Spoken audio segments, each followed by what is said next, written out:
मैं आपसे माफ़ी मांगना चाहता हूं। ये प्रोग्राम कल शाम को होना था, मगर हवाई जहाज़ में कोई टेक्निकल प्रॉब्लम आ गई, इसलिए कल हमें कैंसिल करना पड़ा। आपको कष्ट हुआ, इसके लिए आपसे माफ़ी मांगना चाहता हूं।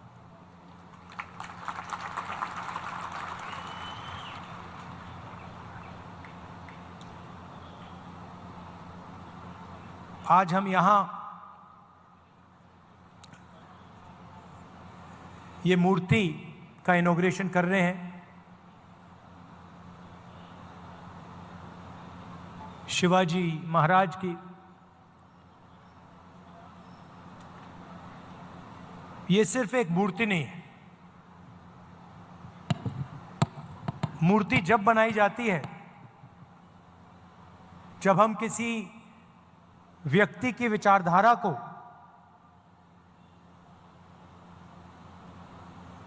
उनके कर्मों को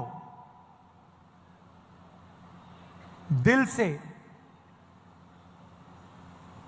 समर्थन करते हैं। हम यहां आए या कोई यहां आए और मूर्ति इनॉग्रेट कर दी, और जो इन्होंने पूरी जिंदगी जिसके लिए वो लड़े, अगर हम उसके लिए लड़े ना, तो मूर्ति का कोई मतलब ही नहीं। तो जब हम इनकी मूर्ति का इनॉग्रेशन करते हैं, तो हम ये भी वचन लेते हैं कि जिन चीजों के लिए ये लड़े थे, जिस तरीके से ये जिए थे,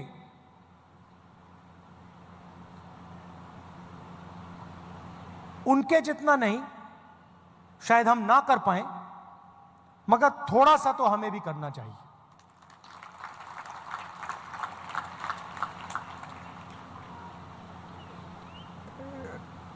शिवाजी महाराज जी ने देश को, दुनिया को क्या मैसेज दिया था? सबसे पहले उन्होंने कहा था कि देश सबका है, सबको लेकर चलना है, अन्याय नहीं करना है। तो अगर हम सोचें कि इनकी सोच का जो आज कौन सा चिन्ह है, तो यह है सीधा सा डायरेक्ट, सीधा सा कनेक्शन है। जो शिवाजी महाराज ने कहा, 21वीं सदी का जो उसका ट्रांसलेशन है, वो ये है। इसमें आपको एक ऐसी चीज नहीं मिलेगी जिसके लिए वो नहीं लड़े थे। पूरी जिंदगी जब वो लड़े, उन्होंने जो भी कर्म किए, उन्हीं की सोच से ये कॉन्स्टिट्यूशन आया है।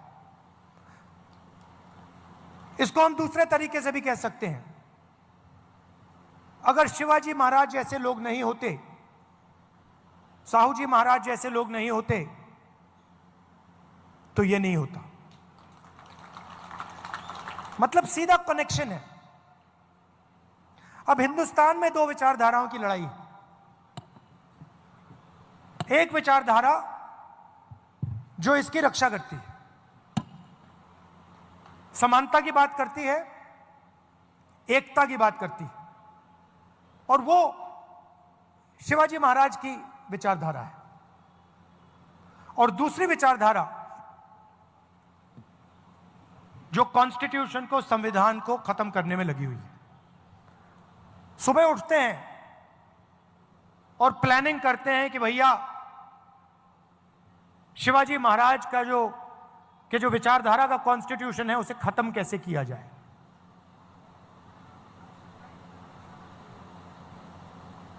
हिंदुस्तान की संस्थाओं पर आक्रमण करते हैं, लोगों को डराते हैं, धमकाते हैं, और फिर जाकर शिवाजी महाराज की मूर्ति के सामने मत्था टेकते हैं। इसका कोई मतलब ही नहीं है। अगर आप शिवाजी महाराज की बात करो,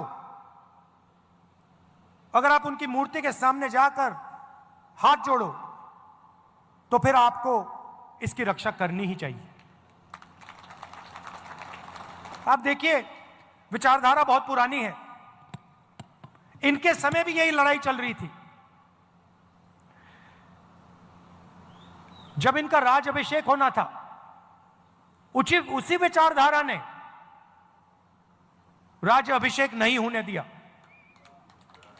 ये कोई नई बात नहीं है। ये मत सोचिए कि भैया ये नई लड़ाई चल रही है, कॉन्स्टिट्यूशन की लड़ाई नहीं है। नहीं है। ये हजारों साल पुरानी लड़ाई है और वही विचारधारा की लड़ाई है जिससे शिवाजी लड़े थे, शिवाजी महाराज लड़े थे। उसी के खिलाफ, उसी विचारधारा के साथ आज कांग्रेस पार्टी लड़ रही है।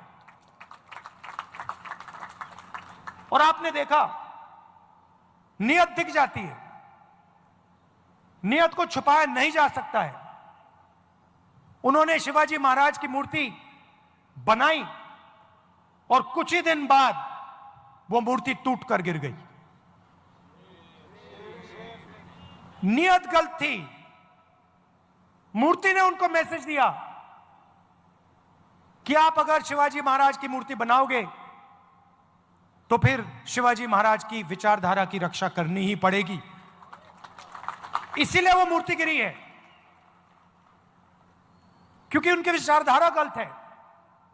वो सामने जाकर हाथ जोड़ते हैं और फिर 24 घंटा शिवाजी महाराज की सोच के खिलाफ काम करते हैं। आप देखिए, इनका राज अभिषेक नहीं होने दिया। राम मंदिर के इनॉग्रेशन में, पार्लियामेंट के इनॉग्रेशन में आदिवासी राष्ट्रपति को जाने नहीं दिया। सोच एक ही है, सोच में कोई फर्क नहीं आया, विचारधारा एक ही है और लड़ाई एक ही है। यह राजनीतिक लड़ाई नहीं है, यह विचारधारा की लड़ाई है, यह कॉन्स्टिट्यूशन, संविधान की लड़ाई है। और इसके अंदर, संविधान के अंदर शिवाजी महाराज जी हैं, उनकी आवाज है, उनकी सोच है, उनकी विचारधारा है। तो अगली बार आपके पास अगर कोई आए और आपसे कहे कि मैं शिवाजी महाराज को मानता हूं, तो आप उससे पूछिए, आप मूर्ति के सामने हाथ जोड़ते हो, मगर क्या आप हिंदुस्तान के संविधान को बचाते हो? क्या आप हिंदुस्तान के संस्थाओं को बचाते हो? क्या आप हिंदुस्तान में गरीबों की रक्षा करते हो? क्योंकि अगर आप नहीं करते हो तो फिर मूर्ति के सामने जाकर हाथ मिलाने का कोई मतलब नहीं। दिल में बात होनी चाहिए, दिल के अंदर सोच होनी चाहिए। बाहर कोई भी कुछ दिखा दे, उसका कोई मतलब नहीं होता। महाराष्ट्र के लोग इस बात को बहुत अच्छी तरह समझते हैं। यह जो विचारधारा है, मैंने कहा कि शिवाजी महाराज की विचारधारा है, मगर शिवाजी महाराज को यह विचारधारा कहां से आई? महाराष्ट्र से आई, महाराष्ट्र की धरती से आई, महाराष्ट्र की जनता से आई, और यह आपके खून में है। जब भी मैं महाराष्ट्र आता हूं, मुझे यह दिखाई देती है, आपके चेहरों में, आपके कर्मों में, आपके दिल में हर रोज शिवाजी महाराज दिखाई देते हैं, उनकी सोच दिखाई देती है, और आप लड़ते हो इसके लिए। आपने मुझे यहां बुलाया, इतने प्यार से आपने मेरी बात सुनी, गर्मी में आप खड़े हैं, इसके लिए आपको दिल से धन्यवाद करता हूं। और कांग्रेस के जो कार्यकर्ता हैं और जो हमारे विचारधारा के लोग हैं, उनसे मैं कहना चाहता हूं, आपका काम शिवाजी महाराज की विचारधारा की रक्षा करने का है। आपका काम संविधान को बचाने का है, इसकी रक्षा करने का है, क्योंकि जब आप इसकी रक्षा करते हैं तो मैं आपसे माफी मांगना चाहता हूं। यह प्रोग्राम कल शाम को होना था, मगर